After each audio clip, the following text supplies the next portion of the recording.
Hey guys, आज का हमारा वीडियो सीटेट अभ्यर्थियों के लिए होगा जो कि अपनी तैयारी या तो कंटिन्यू कर चुके हैं या आगामी टाइम में उनका एग्ज़ाम होने वाला है और वो चिंतित है कि हम क्या क्या पढ़ें। तो जो अभी तैयारी कर रहे हैं वो अपना अभी कंटिन्यू करें सिलेबस और उसके साथ ही क्वेश्चन पेपर ज़रूर लगाएं। और जिनकी तैयारी हो चुकी है और कुछ ही दिनों बाद एग्ज़ाम है वो इस वीडियो को ज़रूर देखें, क्योंकि उनके लिए ये वीडियो इम्पोर्टेंट है। क्योंकि लास्ट टाइम में विद्यार्थी चिंतित हो जाता है कि क्या क्या पढ़े। तो कुल मिला के मैं ये कहना चाहूँगा कि जो अपने पहले पढ़ लिया है उसका रिवीजन कर लें और उसके साथ ही प्रीवियस ईयर के पेपर जरूर लगाएं। तो हमारा सिस्टम क्या रहेगा, ये रहेगा कि हम जितने भी प्रीवियस ईयर सीटेट के पेपर हो चुके हैं उनको डिस्कस करेंगे।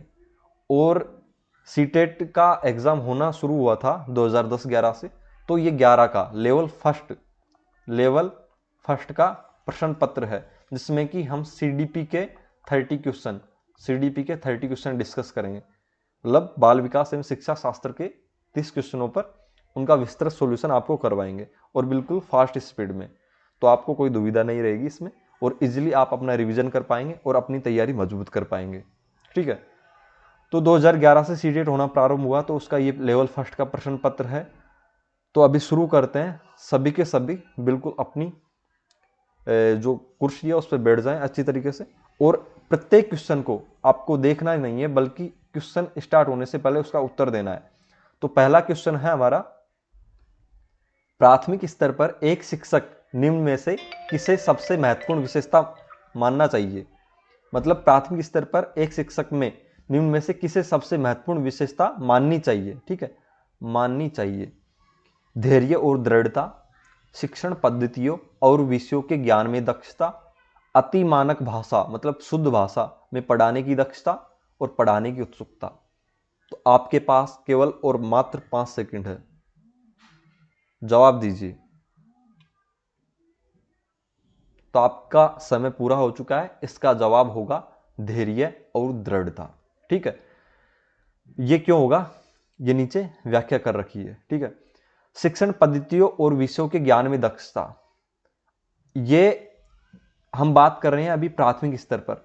तो प्राथमिक स्तर पर ये सब होने से पहले धैर्य एवं दृढ़ता होनी चाहिए। और अतिमानक भाषा, जरूरी नहीं है कि प्राथमिक स्तर पर आप अतिमानक भाषा में पढ़ाएं, आपके लिए इससे ऊपर वाली बात धैर्य एवं दृढ़ता है। ठीक है, और पढ़ाने की उत्सुकता ये तो होनी चाहिए, अदरवाइज टीचर किस काम का। तो इसका आंसर हो जाएगा धैर्य एवं दृढ़ता। ठीक है, नेक्स्ट क्वेश्चन पे चलते हैं। एक शिक्षक को अपने लोकतांत्रिक स्वभाव के कारण कक्षा को विद्यार्थी एक शिक्षक को अपने लोकतांत्रिक स्वभाव के कारण विद्यार्थियों को पूरी कक्षा में कहीं भी बैठने की अनुमति देता है। मतलब एक शिक्षक है जो कि लोकतांत्रिक स्वभाव के कारण विद्यार्थियों को कक्षा में छूट देता है, कहीं भी बैठ जाओ। कुछ विद्यार्थी एक साथ बैठते हैं और चर्चा करते हैं या समूह पठन करते हैं। मतलब कुछ विद्यार्थी झुंड बनाकर एक जगह बैठ जाते हैं, अलग अलग ग्रुप बनाकर, और सामूहिक पठन करते हैं और चर्चा करते हैं, डिस्कस करते रहते हैं। ठीक है, मतलब बातचीत करते रहते हैं। कुछ चुपचाप बैठकर अपने आप पढ़ते हैं। एक अभिभावक को यह पसंद नहीं है कि बच्चे इस तरीके से बैठे और ग्रुप में इस तरीके से बातचीत करें, मतलब रूढ़िवादी है।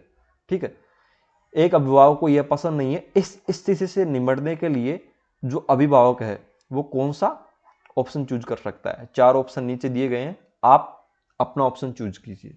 आपका टाइम स्टार्ट हो चुका है और कमेंट सेक्शन में लिखिए यहीं पे वीडियो को पॉज करके। तो आपका टाइम ओवर हो चुका है और इसका आंसर होगा बी ऑप्शन, अभिभावकों को शिक्षक पर विश्वास व्यक्त करना चाहिए। अभिभावकों को शिक्षक पर विश्वास व्यक्त करना चाहिए और शिक्षक के साथ समस्या पर चर्चा करनी चाहिए। अब ए ऑप्शन क्यों नहीं हुआ? अभिभावकों को प्रधानाचार्य से अनुरोध करना चाहिए। आप थोड़ा विचार कीजिए, अगर शिक्षक के बारे में आप प्रधानाचार्य से मतलब शिकायत करेंगे तो थोड़ा मतलब उसका मानसिक रूप से आपके विपक्ष में हो जाएगा अभिभावक के। तो इसकी वजह से ये वाला ऑप्शन, कुल मिला के प्रधानाचार्य का इसमें रोल ही नहीं होना चाहिए। इस डिसीजन को शिक्षक और जो अभिभावक है उसको मिलकर लेना चाहिए। अभिभावकों को उस विद्यालय में अपने बच्चे से निकाल लेना चाहिए। ये मतलब नेगेटिव है। ठीक है, अब नेगेटिव आंसर कभी भी मनोविज्ञान में सही नहीं होता, तो नेगेटिव को पहले ही काट लेना चाहिए। सबसे बेस्ट तरीका है क्वेश्चन लगाने का, पहले ऑप्शन काट लो। ठीक है, अभिभावकों को प्रधानाचार्य से शिकायत करनी चाहिए, ये तो नॉर्मल है। इससे बेस्ट से बेस्ट कौन सा तरीका है? ये वाला। ठीक है, आगे चलते हैं क्वेश्चन नंबर 3 पे। वह अवस्था जब बच्चा तार्किक रूप से वस्तुओं व घटनाओं के विषय में चिंतन प्रारंभ करता है। तार्किक रूप से, गौर करना इसके ऊपर, तार्किक रूप से, यहां पे मूर्त और अमूर्त नहीं दे रखा। तार्किक रूप से वस्तुओं एवं घटनाओं के विषय में चिंतन प्रारंभ करता है। ठीक है, वह कौन सी अवस्था है? आपका टाइम स्टार्ट होता है अब। तो आप कमेंट सेक्शन में अपना आंसर टाइप कीजिए और इसका आंसर होगा कौन सा? तार्किक रूप से तार्किक रूप से इसमें बात कर रहे हैं तो ये मूर्त संक्रियात्मक अवस्था हो जाएगी। क्यों होगी मूर्त संक्रियात्मक? क्योंकि आपको पता ही है, क्या पता है आपको? ये जरूर पता होगा कि ये वाली अवस्था नहीं हो सकती, संवेदी प्रेरक अवस्था नहीं हो सकती, बिल्कुल किसी भी हालत में ये वाली अवस्था नहीं हो सकती, और पूर्व संक्रियात्मक अवस्था नहीं हो सकती, क्योंकि जीन पियाजे ने 4 अवस्थाएं दी है संज्ञानात्मक विकास के क्षेत्र में। तो ये वाली अवस्थाएं, इनमें चिंतन प्रारंभ ही नहीं होता बालक में, तार्किक चिंतन प्रारंभ ही नहीं होता, यहां से होता है। अब अगर यहाँ पे तार्किक चिंतन पूछ रहा है तो इसका मतलब तार्किक शुरुआत होती है किससे? मूर्त से। अगर इसमें स्पेशली दिया जाता अमूर्त, अमूर्त चिंतन होता है औपचारिक संक्रियात्मक अवस्था से, ये वाला आंसर सही हो जाता। तार्किक रूप से वस्तुओं और घटनाओं में चिंतन, तो कुल मिला के तार्किक जहां पे लिखा जाए केवल और केवल तार्किक, तो मूर्त संक्रियात्मक अवस्था होगी। ठीक है, आप इसके इस विवरण को पढ़ सकते हैं इसके आधार पर। ठीक है, आगे चलते हैं। मन का मानचित्रण संबंधित है, किससे संबंधित है? आपका टाइम स्टार्ट होता है अब।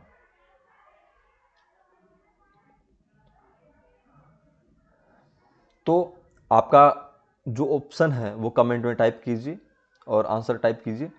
इसका सही आंसर होगा मन की क्रियाशीलता पर अनुसंधान से। ठीक है, मन का मानचित्रण, तो यहां पे इसका वर्णन दे रखा है। मन का मानचित्रण का अर्थ है मन की क्रियाशीलता पर अनुसंधान से, अतः अर्थानुसार किसी कार्य को करने से पहले उसकी रूपरेखा मन में बना लेना चाहिए। इसका मतलब क्या है? मन की क्रियाशीलता पर अनुसंधान से, इसका मतलब है किसी भी कार्य को करने से पहले मन का मानचित्रण होता क्या है? आपको कुछ भी काम करना है तो उसके पहले प्लानिंग बना लो। ठीक है, तो ये वाले ऑप्शन, साहसिक कार्यों की क्रिया योजना, ये नहीं होगा। मन का चित्र बनाने से ये हो ही नहीं सकता। ठीक है, मतलब कुल मिला के ऐसे अनवांटेड जो ऑप्शन है वो मतलब इसमें दिए हुए होते हैं, उनको आपको काटना है। बोध या समझ बढ़ाने की तकनीक से, मतलब इनका कोई लेना देना नहीं है, मन की क्रियाशीलता पर अनुसंधान से। ठीक है, इसका ये वाला ऑप्शन सही होगा। अब चलते हैं नेक्स्ट क्वेश्चन पे। नेक्स्ट क्वेश्चन है क्वेश्चन नंबर 5। विशेष रूप से प्राथमिक स्तर पर विद्यार्थियों को सीखने संबंधी समस्याओं को संबोधित करने का सबसे बेहतर तरीका है। मतलब विशेष रूप से प्राथमिक स्तर पर, कौन से स्तर पर? प्राथमिक स्तर पर, क्योंकि प्राथमिक स्तर का ही पेपर है, कक्षा 1 से 5 लेवल फर्स्ट का। ठीक है, प्राथमिक स्तर पर विद्यार्थियों की सीखने संबंधी समस्याओं को संबोधित करने का सबसे बेहतर तरीका कौन सा होगा? आपका टाइम स्टार्ट होता है अब। तो आपका टाइम ओवर हो चुका है। इसका सही ऑप्शन होगा ये वाला, ऑप्शन नंबर डी। ठीक है, महंगी और चमकदार सहायक सामग्री का प्रयोग, ऐसा नहीं हो सकता। सरल एवं रोचक पाठ्य पुस्तकों के प्रयोग से, कुल मिला के मतलब ये वाला ऑप्शन भी नहीं हो सकता। और कहानी कथन पद्धति का प्रयोग करना, मतलब ये वाला भी नहीं हो सकता। विशेष रूप से पूछा क्या है यहाँ पर? विद्यार्थियों की सीखने संबंधी समस्याओं को संबोधित करने का, मतलब यहाँ पे जो एक्सप्लेनेशन दे रखी है इसको पढ़िए।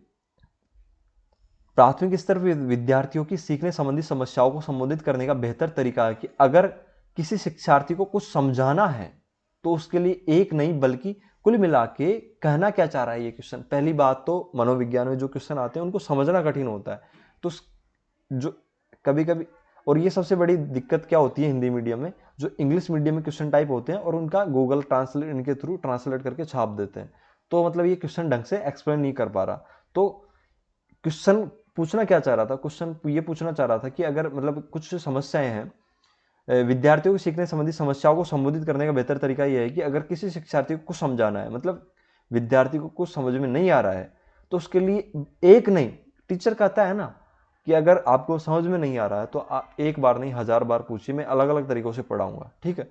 तो कुल मिला के अगर समझ में नहीं आ रहा तो उसकी क्षमता के अनुसार, किसकी क्षमता के अनुसार, एक तो टीचर खुद की और सामने वाले विद्यार्थी की कितना मतलब ग्रहण कर पाएगा, उसकी क्षमता के अनुसार भिन्न भिन्न शिक्षण पद्धतियों का प्रयोग करना चाहिए, ठीक है, इस तरीके से। क्वेश्चन नंबर 6 पे चलते हैं। निम्न में से कौन सा शिक्षार्थियों में सृजनात्मकता का पोषण करता है? निम्न में से कौन सा शिक्षार्थियों में सृजनात्मकता, ठीक है, क्रिएटिविटी का पोषण करता है? आपका टाइम स्टार्ट होता है अब। तो आपका टाइम ओवर हो चुका है। इसका सही आंसर होगा कौन सा? प्रत्येक शिक्षार्थी की अंतर्जात प्रतिभाओं का पोषण करने की अवसर उपलब्ध कराना। विद्यालय जीवन के प्रारंभ से उपलब्धियों के लक्ष्यों पर बल देना, ये कि मनोविज्ञान के खिलाफ है ये वाला आंसर, तो ये गलत होगा। परीक्षा में अच्छे अंकों के लिए विद्यार्थी को कोचिंग कराना, ये तो नेगेटिव है। अच्छी आएगा यहाँ पे, अच्छी शिक्षा के व्यवहारिक मूल्यों के लिए विद्यार्थियों का शिक्षण, ये हो सकता है, लेकिन सबसे बेस्ट ये है आंसर। क्या पूछा था इसमें? सृजनात्मकता का संबंध है प्रत्येक विद्यार्थियों की अंतर्जात प्रतिभाओं का पोषण करने के अवसर उपलब्ध कराने से, मतलब ये वाला आंसर इसका होगा, ठीक है। अब चलते हैं नेक्स्ट क्वेश्चन पे। नेक्स्ट क्वेश्चन क्या कह रहा है? पियाजे के अनुसार निम्न में से कौन सी अवस्था में बच्चा अमूर्त, मैंने कहा था पहले जस्ट जो क्वेश्चन निकला था उसमें कि भाई मूर्त और अमूर्त का मैंने समझा दिया था, आप समझ गए होंगे। मूर्त अमूर्त संकल्पना आ गई, यहाँ पे औपचारिक संक्रियात्मक अवस्था आई जाएगी, इसका ये आंसर हो जाएगा, इसमें लोड लेने की जरूरत नहीं है। आगे बढ़ते हैं क्वेश्चन नंबर 8 पे। सीखना समृद्ध हो सकता है यदि, आपका टाइम स्टार्ट होता है अब।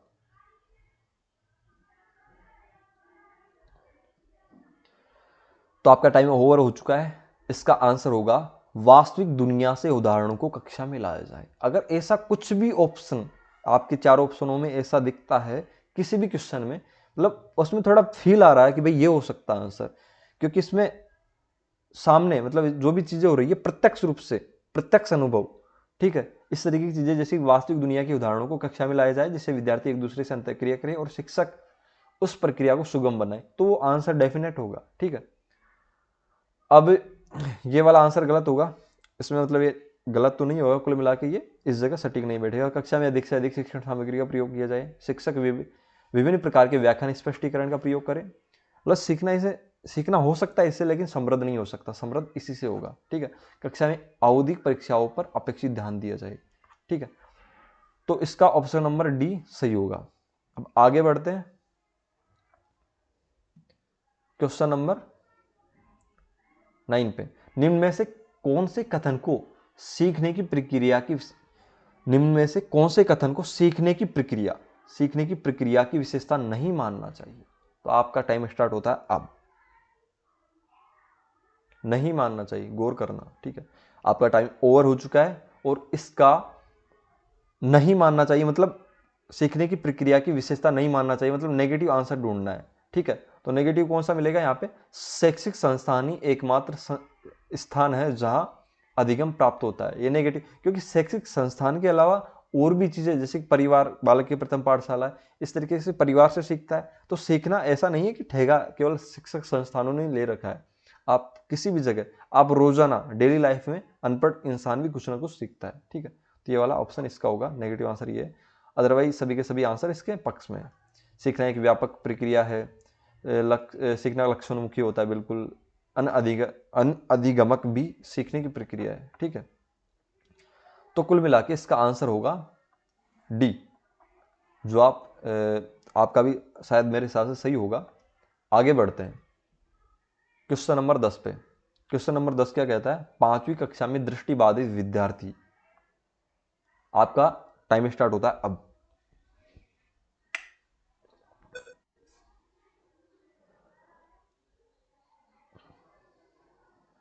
तो बिल्कुल इसका आंसर होगा, आपका टाइम ओवर हो चुका है। 5वीं कक्षा के दृष्टिबाधित विद्यार्थी के साथ कक्षा में सामान्य रूप से व्यवहार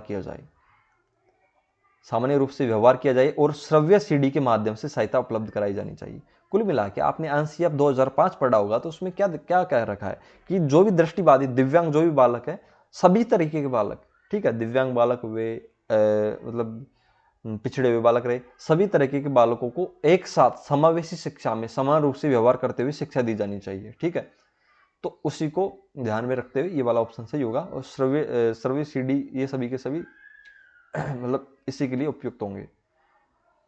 मतलब माता पिता द्वारा और मित्र द्वारा उसके दैनिक कार्यों करने में सहायता की जानी चाहिए, ये ठीक ठाक है, लेकिन इस जगह सटीक नहीं बैठता। ठीक है, दृष्टिवादी विद्यार्थी के साथ कक्षा में विशेष व्यवहार की समावेशी शिक्षा बिल्कुल विरोधी है। विशेष जहां पे विशेष जुड़ गया दृष्टिवादी दिव्यांग बालकों के साथ, वो ऑप्शन बिल्कुल गलत होगा। और एक चीज और बता देना चाहता हूं मैं यहाँ पे, जहां पर जिस भी ऑप्शन में कौन सा एकमात्र, हाँ जिस भी ऑप्शन में अगर वास्तविक दुनिया ये वाला नहीं है, हाँ यहाँ पे कक्षा ये क्वेश्चन नंबर 9 जहां पे एकमात्र लग जाए और नेगेटिव पूछना हो, नेगेटिव पूछ रहा हो क्वेश्चन में और जहां पे एकमात्र लग जाए वही सही होगा। ठीक है, एकमात्र नेगेटिव को प्रदर्शित करता है। क्यों? क्योंकि एकमात्र के अलावा और भी चीज हो सकती है, तो एकमात्र जहां पे दिख जाए मतलब नेगेटिव फीलिंग है। दृष्टिवादी विद्यार्थियों को निचले स्तर के कार्य करने की छूट मिलनी चाहिए। कुल मिला के ये सभी के सभी ऑप्शन इसके विपक्ष में रहेंगे। अब आगे चलते हैं, आप देख लीजिए इसका आंसर बी होगा। आगे चलते हैं क्वेश्चन नंबर 11 पे। निम्न में से कौन सा बच्चे की सामाजिक, गौर करना, सामाजिक और मनोवैज्ञानिक आवश्यकताओं से संबंध नहीं है, मतलब वो देखना है जो कि उसकी सामाजिक और मनोवैज्ञानिक आवश्यकताओं से संबंधित नहीं है। क्वेश्चन आपका टाइम स्टार्ट होता है अब। 5 सेकंड हो चुके हैं, आपका टाइम ओवर। तो इसका आंसर होगा ऑप्शन नंबर बी, शरीर से अपशिष्ट पदार्थों का नियमित रूप से बाहर निकलना। ये शारीरिक पक्ष है, ये सारे मतलब शरीर से संबंधित है, तो सामाजिक मनोवैज्ञानिक आवश्यकता मतलब इससे कोई रिलेशन नहीं हुआ। समयज्ञात्मक सुरक्षा, ठीक है, ये मनोवैज्ञानिक है, समयज्ञात्मक सुरक्षा ये नहीं होगा। सानिध्य संगति की आवश्यकता सामाजिक है, ये नहीं होगा। सामाजिक अनुमोदन तथा अथवा सराहना की आवश्यकता ये सामाजिक है, ये नहीं होगा। ठीक है, तो कुल मिला के ऑप्शन नंबर डी इसका सही आंसर होगा। चलते हैं नेक्स्ट क्वेश्चन पे, क्वेश्चन नंबर 12। वह कौन सा स्थान है जहां बच्चे के संज्ञानात्मक विकास को सबसे बेहतर तरीके से परिभाषित किया जा सकता है? संज्ञानात्मक, गौर करना, केवल कीवर्डों पे गौर कीजिए, आपको बिल्कुल आंसर तुरंत मिल जाएगा। आपका टाइम स्टार्ट होता है अब।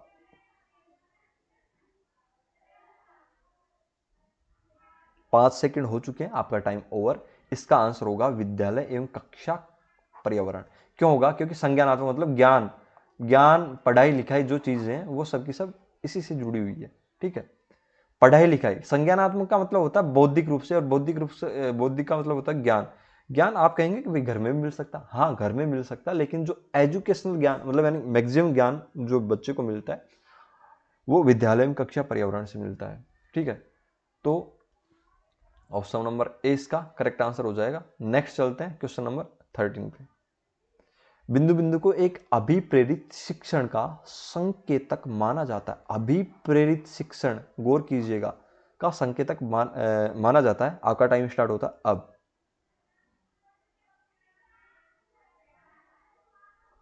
आपका टाइम ओवर हो चुका है।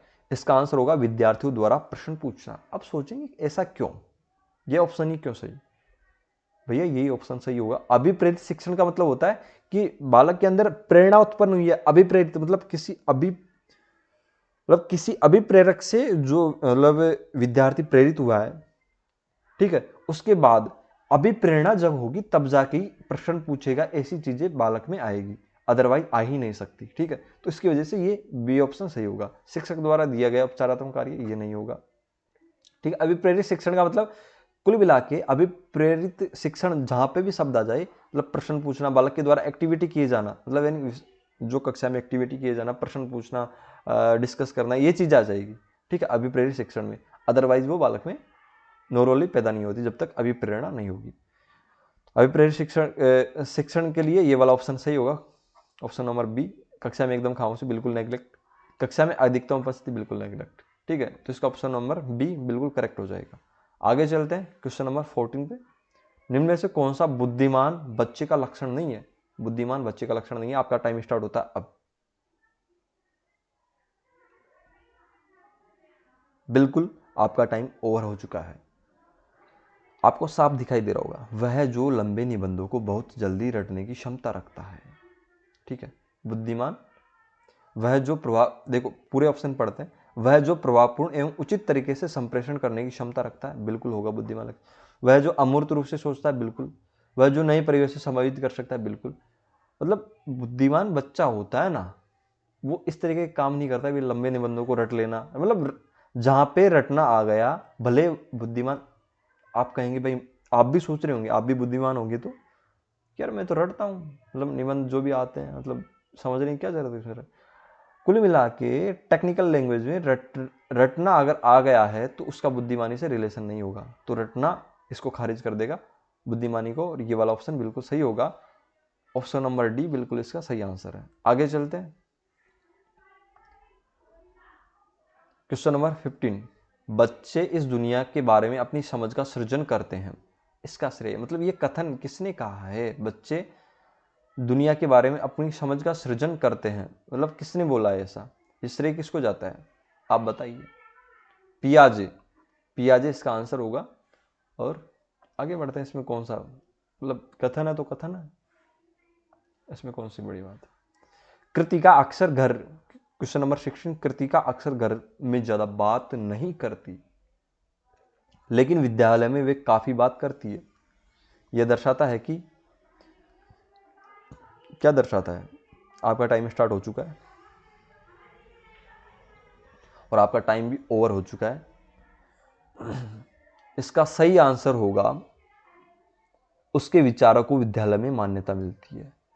आपने देखा होगा कोई भी व्यक्ति है, आपने देखा होगा उसके घर में तो नहीं बोलता, लेकिन किसी विशेष जगह पे जाके, मतलब किसी विशेष जगह पे जाके जहाँ पे मतलब उनकी मीटिंग चलती है, बैठते हैं इकट्ठे होके, ठीक है, 4-5 दोस्त और भी, वहाँ पे अच्छी तरीके से बातचीत करते हैं, वहाँ पे उनकी बातों में वेटेज होता है, सामने वाले मानते हैं, तब इसलिए मतलब वो ऐसा बोलते हैं, इतनी ज़्यादा बातचीत करते हैं।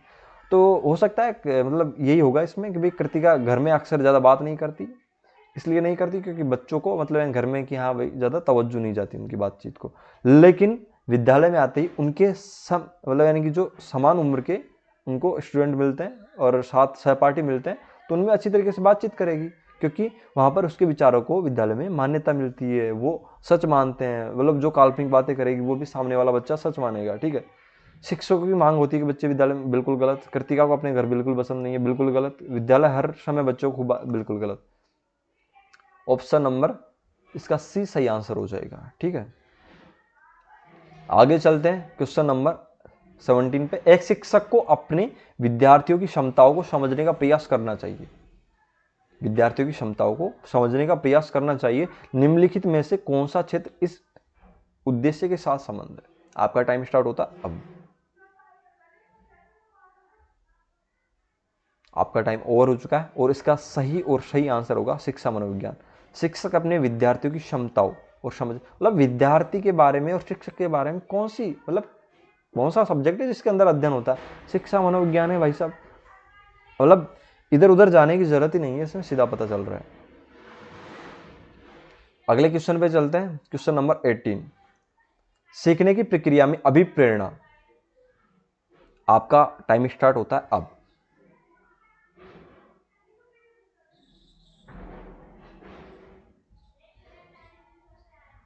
आपका टाइम ओवर हो चुका है, तो एक एक क्वेश्चन को इसमें, एक एक ऑप्शन को इसमें अपन देखते हैं। पिछले सीखे हुए को नए अधिगम से अलग करती है, मतलब नेग्लेक्ट है, नेगेटिव है, हो ही नहीं सकता।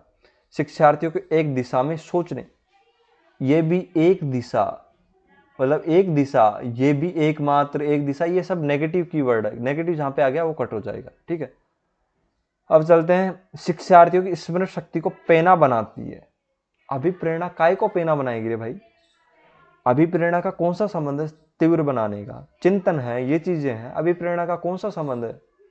तो कुल मिला के अभिप्रेरणा का इससे भी कोई रिलेशन नहीं है। रुचि पैदा करती है, रुचि, ठीक है, सीखने के प्रति रुचि पैदा करती है अभिप्रेरणा। ठीक है, प्रेरित होता है बच्चा सीखने के प्रति रुचि, मतलब अभिप्रेरणा होगी तो काय से मतलब उसकी स्मृति स्मरण शक्ति पैनी हो जाएगी। वो कोई मेहनत थोड़ी कर रहा है, दिमाग के ऊपर लोड थोड़ी ले रहा है, वो अभिप्रेरित हुआ है किस चीज को देख के।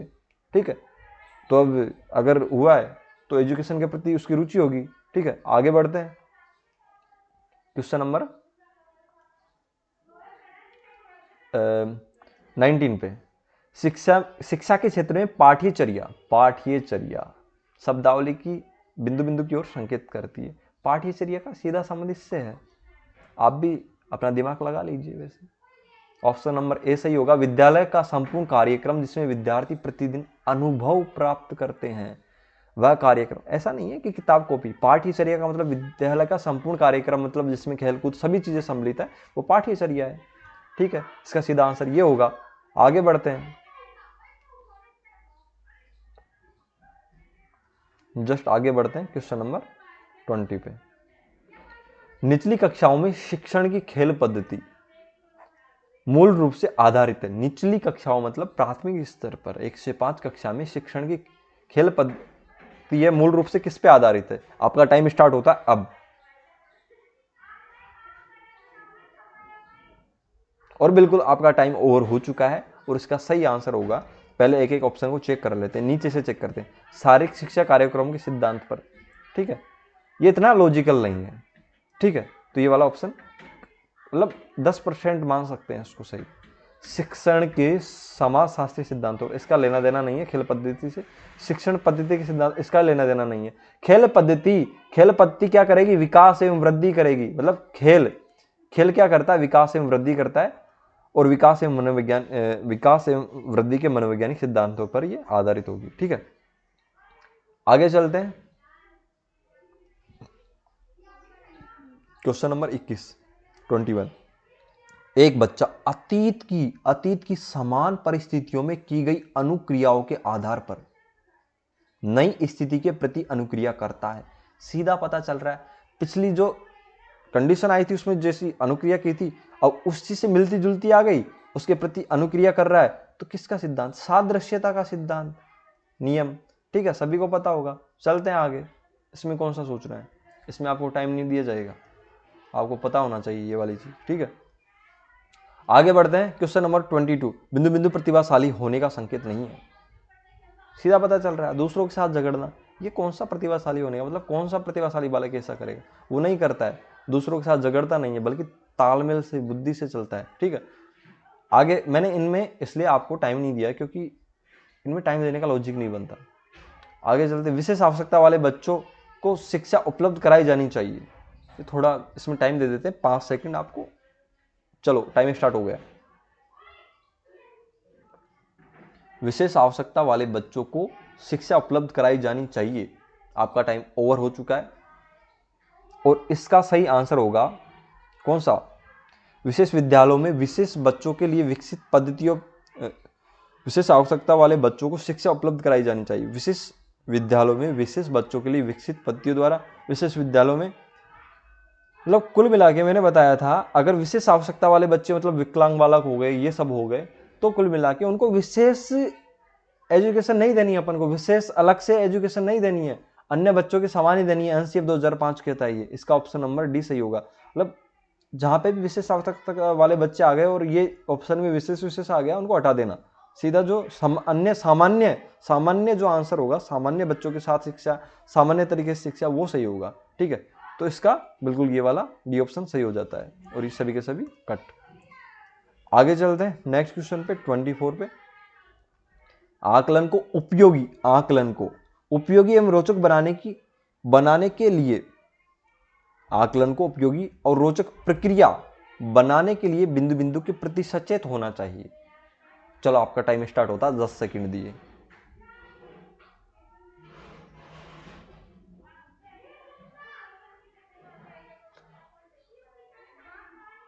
आपका टाइम ओवर हो चुका है, और इसका सही आंसर होगा, चलते हैं, विद्यार्थियों को बुद्धिमान या औसत शिक्षार्थी को उपाधि देना। अरे नेग्लेक्ट, मतलब उपाधि कौन देगा इसमें, मतलब ये सही नहीं हो सकता।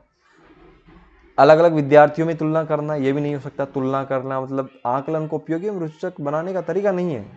ठीक है, प्रतिपुष्टि फीडबैक देने के लिए ये भी नहीं होगा। ये वाला ऑप्शन इसका सही होगा, शैक्षिक और शैक्षिक क्षेत्रों में विद्यार्थियों के सीखने के बारे में जानकारी प्राप्त करने के लिए विविध तरीकों का प्रयोग करना।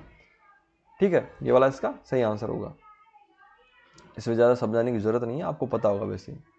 अब आ गया भाई साहब डिसलेक्सिया। डिसलेक्सिया किससे संबंधित है, डिसलेक्सिया किससे संबंधित है? डिस्कैलकुलिया गणित के विकास से संबंधित है, ठीक है। तो डिसलेक्सिया किससे संबंधित है? आपका टाइम स्टार्ट होता है अब। 5 सेकंड कौन सा देना है इसमें? पठन विकार है ये, आपको पता होगा। डिसलेक्सिया किससे संबंधित है? पठन विकार से संबंधित है। और इसका आंसर यही सही होगा। कौन सा नंबर ऑप्शन है ये वाला? बी ऑप्शन, ठीक है। तो इसका आंसर होगा ऑप्शन बी, डिसलेक्सिया पठन विकार से संबंधित है। अगले पे चलते हैं। क्वेश्चन नंबर 26, बच्चों की सीखने की प्रक्रिया में माता पिता को भूमिका निभानी चाहिए। तो आपका टाइम स्टार्ट होता है अब। आपका टाइम ओवर हो चुका है। तटस्थ होगी नहीं, नकारात्मक होगी नहीं, अब इन दोनों में से एक होगी। सहानुभूतिपूर्ण, ये तो सभी होनी ही चाहिए, ठीक है। लेकिन इससे ऊपर वाली कौन सी है? ये अग्रोन्मुखी, मतलब तत्पर रहना। बच्चा मतलब क्या क्या, मतलब बच्चे को क्या चाहिए सभी के प्रति, बच्चों की सीखने की प्रक्रिया। बच्चा कुछ पूछना चाह रहा है, ऐसा नहीं है सहानुभूति करके उसको कि हाँ बेटा ऐसा ही होता है। उसको बताओ तत्पर होके, मतलब आपको भी तत्पर रहना है। जैसे आपका जो भी बच्चा है वो पूछता है आपसे कुछ भी चीज, तो तत्पर रहना, अग्रोन्मुखी रहना, मतलब बिल्कुल आगे बढ़ चढ़ कर उसकी बातों में इंटरेस्ट लेना है। और उस बच्चे को जो दुविधा में वो पड़ा हुआ है कि भाई ये कौन सी चीज है, ये कौन सी चीज है, उसको क्लियर करना है। ये वाला है, बिल्कुल इजी क्वेश्चन है। विकास कभी न समाप्त होने वाली प्रक्रिया है, यह विचार किससे संबंधित है? सीधा पता चल रहा है इसमें कौन सा टाइम देना। कभी न समाप्त होने वाली, निरंतरता का सिद्धांत, ठीक है, बिल्कुल करेक्ट। चलते हैं आगे क्वेश्चन नंबर 28 पे। सीखने के अंतर्दृष्टि सिद्धांत को किसने बढ़ावा दिया? अंतर्दृष्टि सिद्धांत, ये तो मतलब रटे रटाए होने चाहिए। अंतर्दृष्टि सिद्धांत का मतलब किससे? सीधा किससे है? गेस्टाल्टवादियों से, मैक्स वर्दिमर, कॉफा, कोहलर, ठीक है, इनसे संबंधित है। गेस्टाल्टवादी हैं ये तीनों के तीनों, ठीक है। तो इसका आंसर ये हो जाएगा ऑप्शन नंबर डी। इसमें आपको टाइम देने की जरूरत नहीं है, और इसमें भी आपको टाइम देने की जरूरत नहीं है, लेकिन आप गलती कर सकते हैं, तो मैं आपको इसमें थोड़ा टाइम दूंगा। निम्नलिखित में से किस अवस्था में बच्चे अपने गौर करना समवयस्क समूह के प्रति सक्रिय सदस्य हो जाते हैं? समवयस्क समूह के सक्रिय सदस्य हो जाते हैं। आपका टाइम स्टार्ट होता है अब। Only 5 second.